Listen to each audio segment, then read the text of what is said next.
Hey there, I'm Marvin, and welcome to Buddy Up Gaming. Terra Invicta is a deep, demanding 4X strategy game built around a fascinating question. How would humanity actually respond to the discovery of a hostile, technologically superior alien force? It delivers an incredible story experience, driven by sharply different factions, each with their own backgrounds, philosophies, and motivations. And those differences dramatically shape how you play the game. In this video, we're going to take an in-depth look at the game's 7 playable factions. We'll talk through what motivates each one, how that philosophy influences gameplay, and preview their victory conditions so you know what you're signing up for in the long haul. This video does include some spoilers, but I'll always give you a heads up so you can skip ahead if you want to avoid them. With that out of the way, let's start with the faction most players are likely to choose for their first run, the Resistance, led by Commander Fiona Ayawade. The Resistance is a solid faction for learning the ropes and understanding how to deal with the alien threat. That really needs to be the focus, because from a narrative perspective, their story isn't especially compelling. Their core goal is restoring the world to something resembling the pre-alien status quo. There's nothing wrong with that vision, but it doesn't exactly make for the most exciting storyline. Where the Resistance really shines is in gameplay. Like every faction, they unlock a unique project that formally establishes their goals.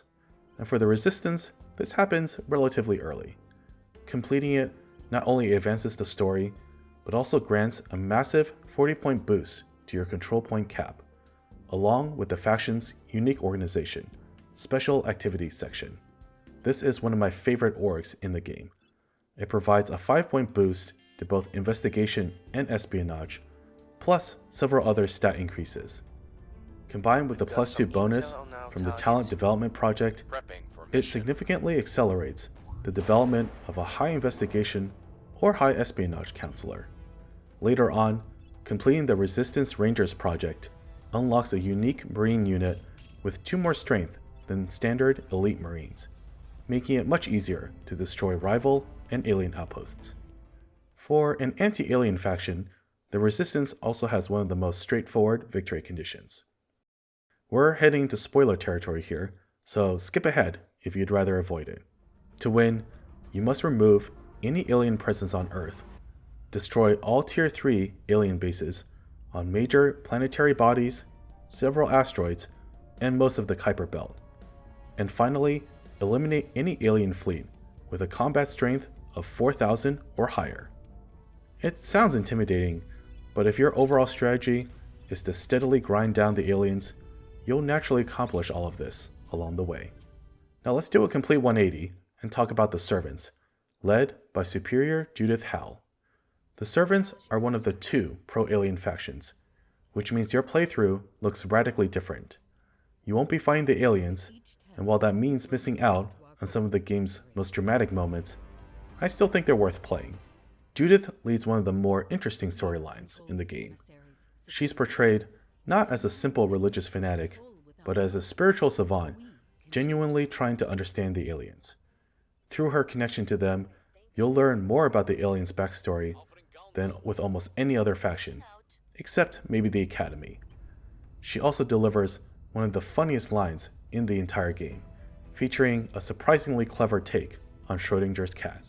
The cat is in the box. The cat is alive. The cat is dead. The cat is not in the box. All cats ever born are in the box. The box does not exist. The box is a cat. You are the cat. Superior Judith Howell. The Truth. Delisted social media video. Hilarious. Anyways, gameplay-wise, the Servants are almost entirely focused on Earth. You'll need only a minimal space presence to slow rival factions, since the aliens do most of the heavy lifting, providing you resources, protecting your assets, and hunting enemy fleets. They're extremely strong at early expansion on Earth. Their unique faction org comes online early, and talent development grants a +3 persuasion bonus to all counselors, making it easy to max out a high persuasion counselor and secure a second research nation quickly. The downside comes at the end. We're heading to spoiler territory here, so skip ahead if you'd rather avoid it. The servants win by helping the aliens form the alien administration and expanding it to control at least 65% of the world's population.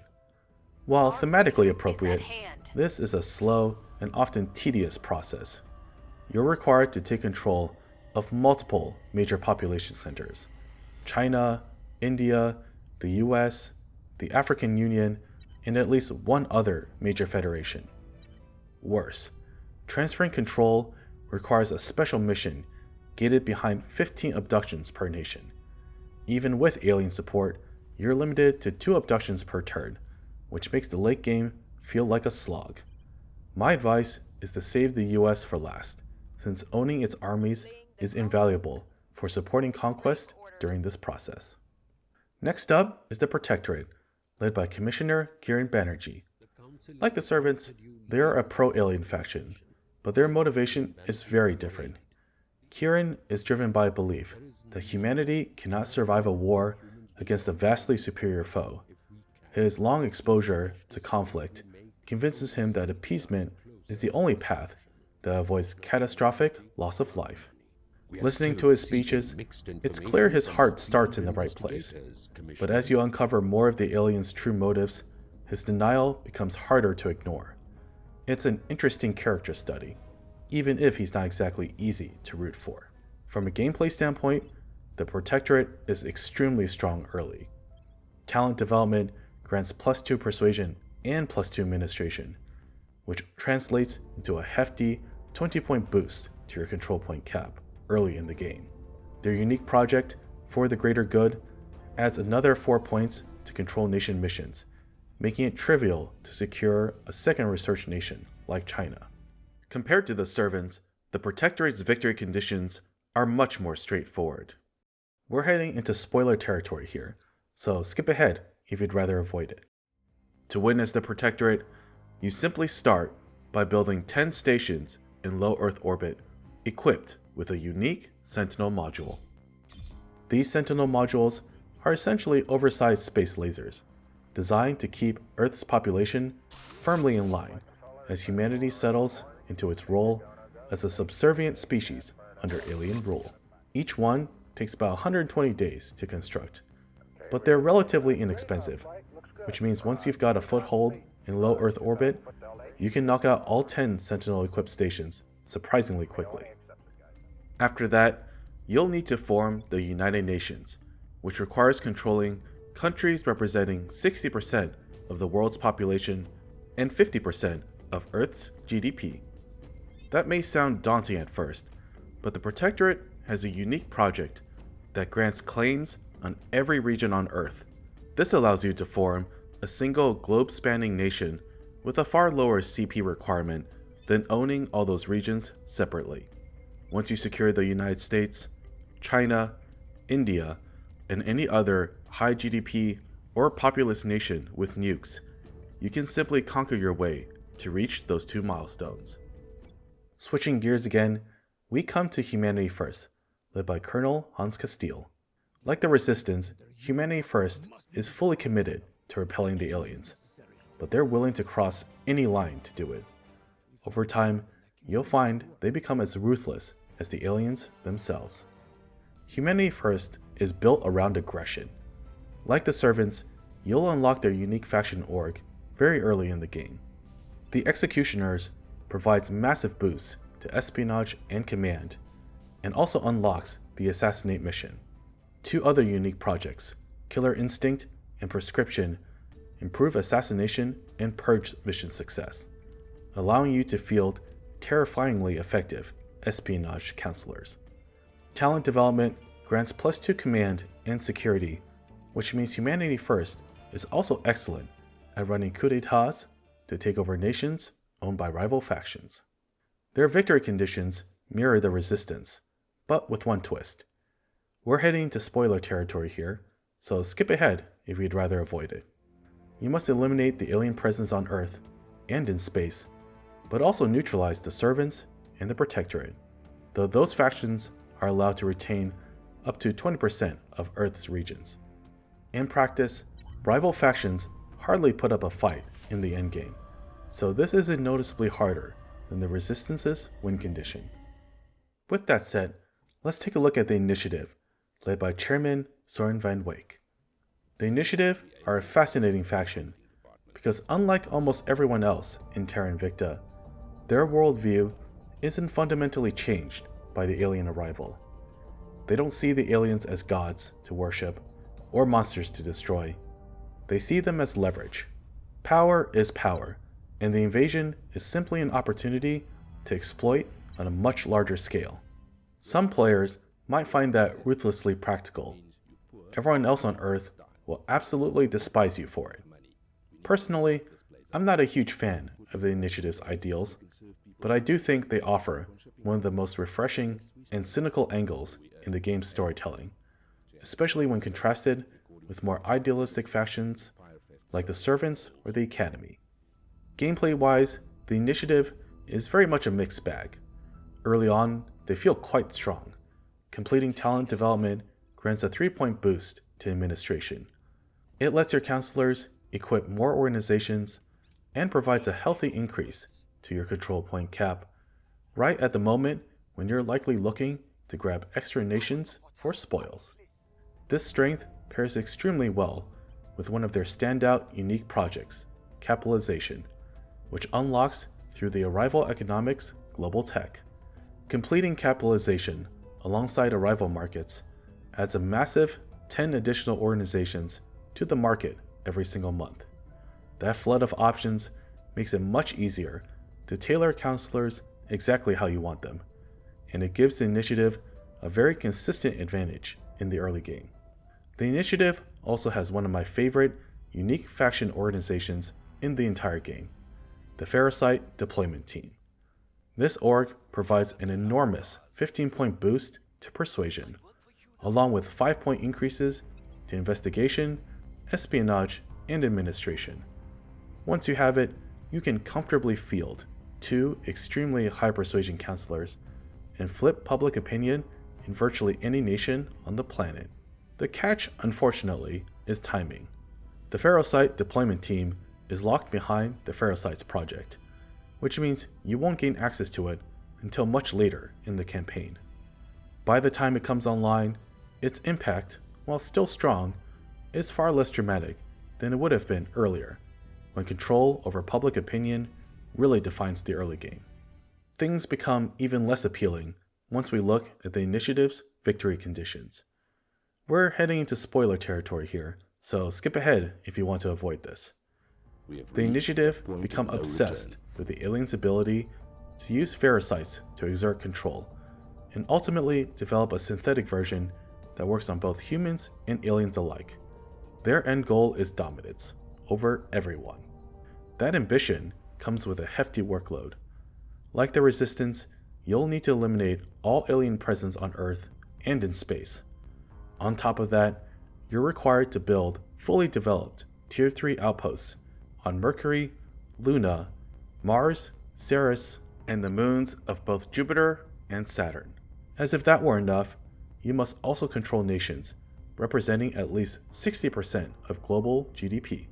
In practical terms, that usually means controlling the United States, China, the European Union, and either India or all of East Asia. Pulling this off requires extensive investment into control point cap research, and the formation of large federations, making the Initiative one of the more research and infrastructure-intensive factions to finish the game with. Perhaps the most unique faction you can play is Exodus, led by Director Haleda Lashkar. Like the Initiative, Exodus isn't defined entirely by the aliens themselves. Instead, the faction is deeply disillusioned with how humanity has mismanaged Earth and believes the only real solution is to start over somewhere else entirely. The alien arrival doesn't create this mindset so much as it accelerates it, amplifying the existing problems that make life on Earth feel unsalvageable, and pushing Exodus to fast-track their plans to build a colony ship. I find Exodus's vision genuinely noble, even if it's deeply pessimistic. That said, much like the Initiative, you should expect every other faction in the game to treat you like absolute scum for it. From a gameplay perspective, Exodus is heavily focused on early and aggressive expansion into space. This can be an extremely powerful approach, as long as you have the economy to sustain it. Their unique faction organization provides a massive 9-point boost to your monthly boost income, and is available relatively early, since its associated project unlocks with Alien Origin. On top of that, the Rocket Scientist project adds 25 boosts directly to your stockpile, while also increasing boost priority effectiveness by 25%. Taken together, these bonuses represent a huge early game advantage for space expansion, especially if you're playing on a 2022 start. Exodus also features some of the most distinctive victory conditions in the game. We're heading into spoiler territory here, so skip ahead if you'd rather avoid that. To win as Exodus, you'll need to construct the Interstellar Launch Facility and send a colony ship to a distant, habitable world. This facility is the single most expensive structure you can build in Terra Invicta. It consumes a hefty amount of space resources and also requires 400 exotics, meaning you can't avoid fighting the aliens if you want to win. What makes this interesting is that Exodus requires a very careful balance of aggression. You need to inflict enough damage on the aliens to farm the exotics you need, but not so much that their retaliation completely overwhelms your defenses. Once you've struck that balance, gather the resources, and click the build button, all that's left to do is wait for 720 days. Much like the servants, the endgame here is a bit anticlimactic.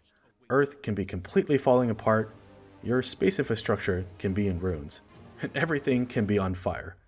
As long as that launch facility survives until the timer runs out, you're home free.